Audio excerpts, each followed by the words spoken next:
Tiyan!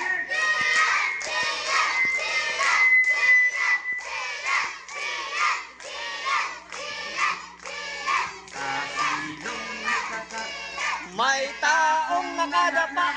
Sa daan si Tiyan.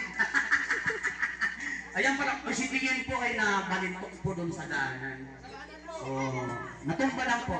Kasalanan mo daw. Hindi, ano ko ba? Content lang yun. Kasalanan mo.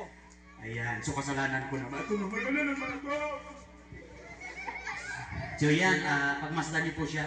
Okay lang ba? Okay ka lang? Okay lang? Wala pang galos? Wala pang galos?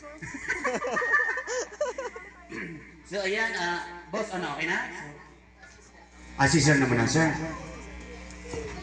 Okay, so thank you po. Okay, ready na ba tayong lahat? Okay, so para simulan ang ating programa, so tinatawagan ko po si Sir Donato Lara para sa pagdarasal. Magsitayo po tayong lahat.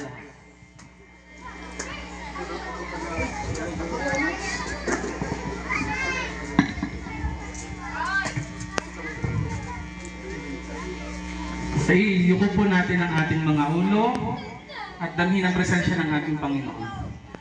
In the name of the Father, and of the Son, and of the Holy Spirit, amen. Our Father in heaven, holy be your name, your kingdom come, your will be done on earth as it is in heaven. Forgive us our sins, forgive us trespasses, lead us into temptation, but deliver us from evil, amen. In the name of the Father, and of the Son, and of the Holy Spirit, amen.